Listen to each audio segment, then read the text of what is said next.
of the African Union Commission, Musa Faki, President of the ECOWAS Commission, Umar Toure, Under Secretary General of the United Nations, Office of the Counter-Terrorism, Valmin Volcano, Chair of the Nigerian Governors Forum, here present, Minister of and Government Representative here present, the host security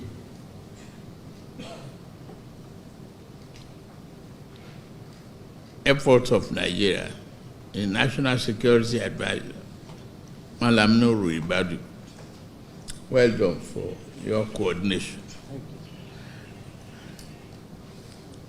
you. Members of the Diplomatic Corps and head of international organizations, esteemed delegates, members of the press, distinguished ladies and gentlemen, with deep respect and appreciation for your commitment to ending this threat to the peace and well-being of our continent and its people, I thank you for honoring our invitation to participate in this high-level counter-terrorism meeting. In joining us today, you have demonstrated your understanding of the urgency of the current situation and the priority it must be given above all matters. Again, I thank you for your valuable presence and your contributions to fighting the scourge of terrorism. Terrorism snaps at the very fabric of the tranquil, prosperous, and just society we seek to build for ourselves and our children. Terror cannot coexist in the same space as democracy and good governance. Just as darkness and light cannot endure in the same room at the same time. This violent threat seeks to frighten the farmer from his fields, children from their schools, women from the marketplace, and families from their very homes. It wants the city dwellers to cower and businesses to close. It craves despotism and suppression and not democracy and enlightened society. Its goal is to cause such an havoc that we doubt our democratic principles, putting societies and government into such confusion and disarray that we begin to fight among ourselves instead of fighting the very thing that seeks our destruction. Already, terrorism has taken too many lives and delayed our better future for too long. While terrorism troubles us greatly at the moment, we do well by remembering terrorism is not of Africa. We must tell this imported evil that wants to bend and break us, that it shall not succeed. Instead of making us bow, we shall banish it. Let us resolve here.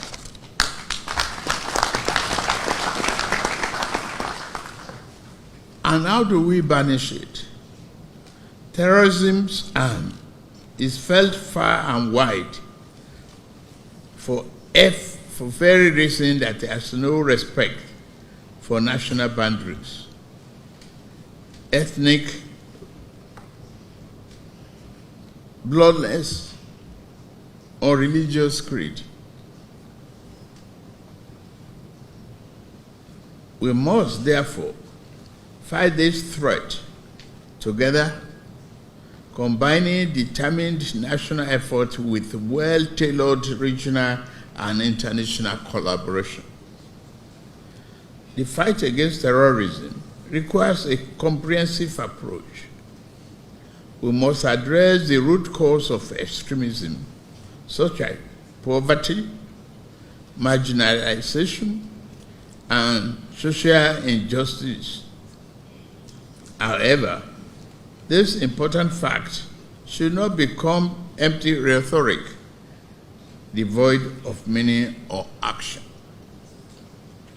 While we seek to address the root cause of terrorism, we must also attack the root that feeds this evil branch.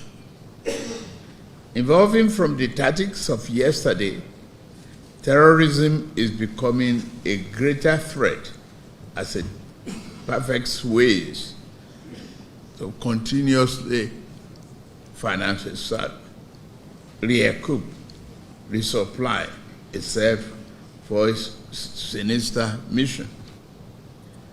Not only does it kidnap people, it kidnaps precious resources, billions of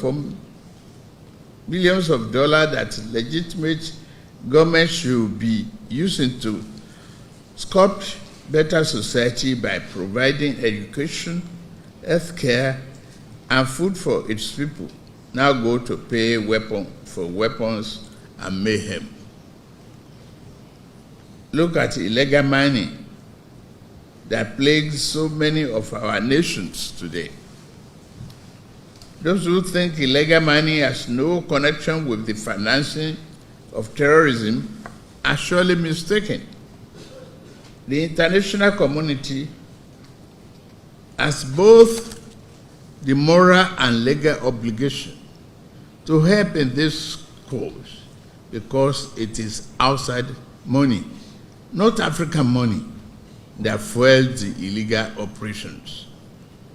We shall be knocking on this door of the international community to answer the call for justice, peace, and fair play.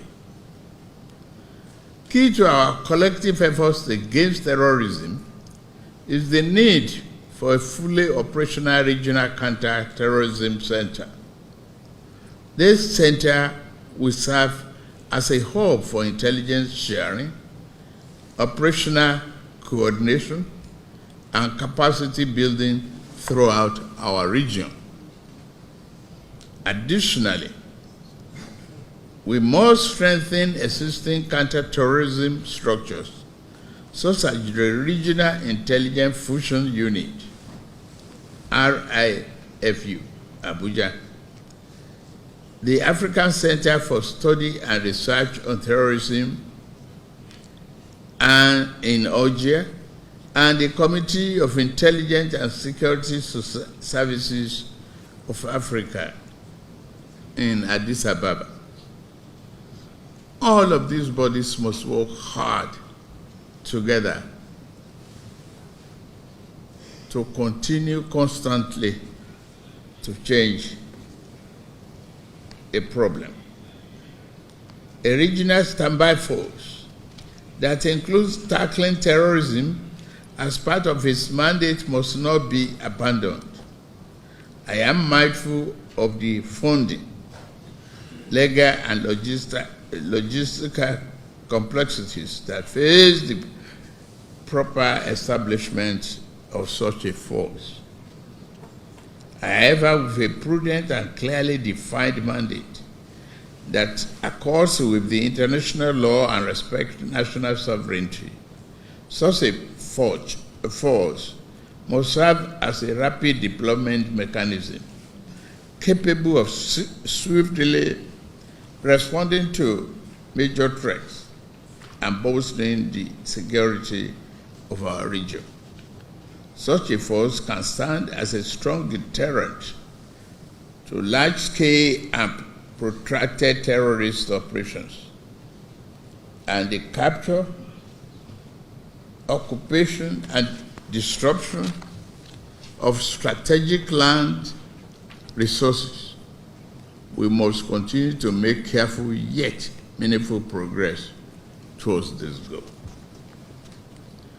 Establishing an all-inclusive African Union Ministerial Committee on Counter-Terrorism is also a high priority as envisaged in the declaration of the 16th Extraordinary Summit of the African Union, Assembly of 2 years ago. That's May 2022. This will ensure that a forum of high-level government officials meet regularly to assess our counter-terrorism effort and provide guidance on how to improve. For its part, Nigeria remains firmly committed to fighting terrorism and violent extremism.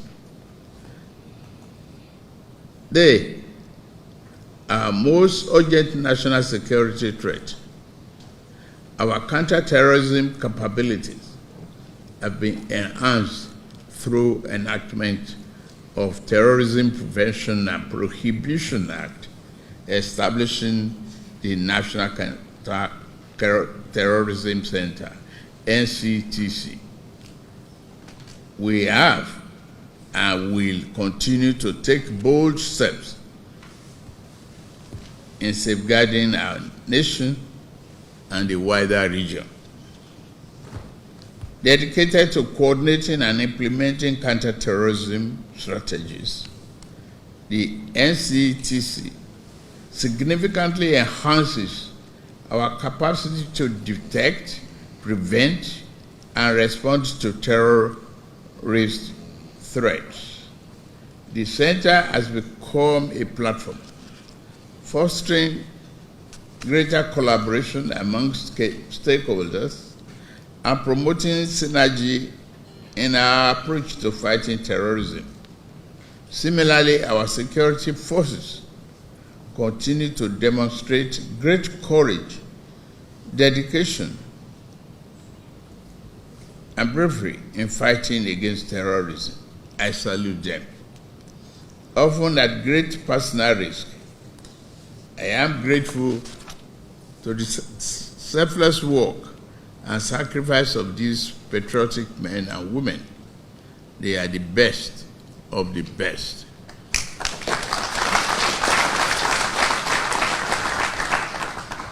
I must also mention the ongoing need to halt the proliferation of small arms and light weapons on this continent. No one state can solve this problem for itself.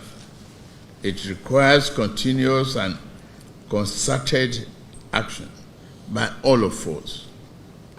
We need to reposition our regional organizations and build the capacity of our national institutions to effectively address this element of terrorism and violent extremism. Nigeria is committed to working with our regional partners to strengthen our arms control measures, enhance border security, and disrupt the illicit trafficking network that fuel terrorism and organized crimes. In closing, let me say that we must make the meeting historic and productive.